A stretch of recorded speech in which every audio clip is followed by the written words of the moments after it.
Alright, my Chewy friends, welcome back. This is Elijah Decious at the Doubletree downtown. We are at 351st. I don't know if you knew this, but they have a restaurant at the top of this giant building on the 16th floor, overlooking downtown. It's beautiful. And 351st, thankfully, was participating in Restaurant Week this year, so they caught our attention.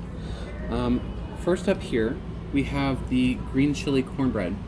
On the top, we have a fennel honey butter. We got some goat cheese, some chives, some watercress on top. Overall, it looks like the most complex cornbread I've ever had in my life, so I'm excited to get into it. Right off the top here, you can see I'm gonna melt that butter a little bit for you.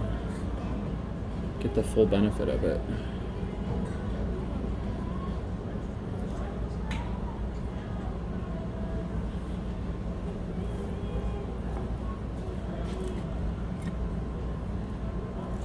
I'm digging into this, and it almost has the consistency of a cake, just from the pushback on my fork here. So it's not too sweet. Most of the cornbreads I've tried are very sweet. I'm trying to figure out what it is that's giving it. That's the fennel that's kicking in there. It's giving it a real savory, almost an earthy green flavor, but it's definitely not sweet. That's probably what the butter on top is for. There's a little bit of honey there. And so when it came to the table, that's what I was smelling. It was that butter. It was just hitting my nostril. We got some watercress here, which I thought was an interesting choice. And I'm going to see what that does for the palate here. I'm not sure that provides anything other than looking pretty. But I'll tell you what, with that second bite there, let me show you here. The texture got a little bit gooey, got a little bit doughy, and I love it when it's soft like that.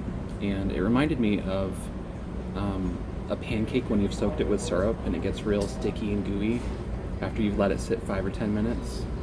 The more you bite into it, the more that it grows on you. Overall, a really unique take on cornbread. I don't think I've had one this savory before. So, a good start to 3 courses.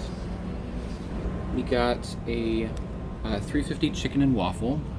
The chicken is flash fried, and it has a sweet and spicy Thai sauce on it. The waffle is actually made of mashed potatoes. They took a glob of mashed potatoes with some flour to keep it together and put it straight into a waffle iron. And then underneath here we have a sweet apple butter to finish it off. So I'm gonna bite into the chicken first, let you know how that is, and then I'm gonna go for the waffle, and then I'm gonna combine them. As soon as you put it in your mouth, you get that sweetness coming right through. Then when your tongue starts to realize how juicy the chicken is, the spice starts to kick in. The spice kicks in at about the same time that you start to appreciate the texture of the fried breading here. It's more sweet than spicy. If you're not a fan of spices, don't be afraid of this. You can handle it. I'm gonna try the waffle here. I'm really interested in this because I've never had mashed potatoes that were made into a waffle. I'm gonna put a little apple butter on there just for an accent.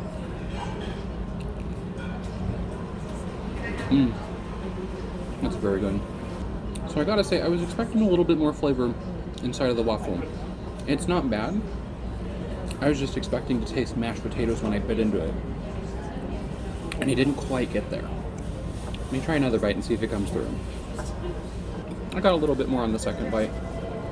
I'm tasting a little chive in there. Overall, it's still a pretty mild flavor. But with the chicken, you might not even need it to be that strong. So I'm gonna try it together.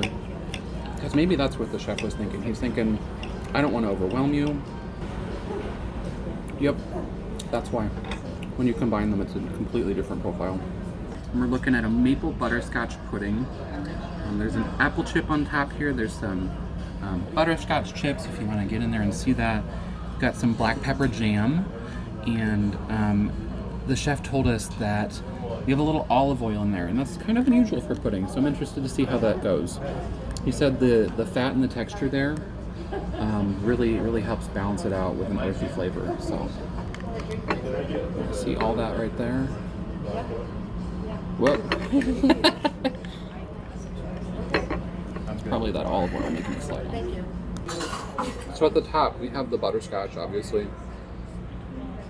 That olive oil ends up being a nice transition between the layers as you go through them with your tongue. You get to the butterscotch chips, you start chewing through it. Then you get to the jam, and that's where it really gets interesting, I think.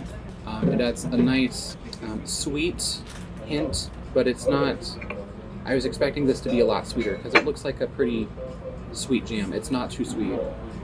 And then it finishes with that olive oil. That olive oil is almost a palate cleanser between all these layers. It's an interesting dynamic. It's a very velvety texture.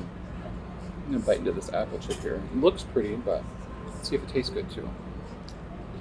It's a little dried out, but that's how it's supposed to be. I'm getting a little oil from it because it was probably sitting on top of that olive oil. I think that's a nice way to end the day. We've eaten 5 different places, really a dozen different things. So that was pleasant.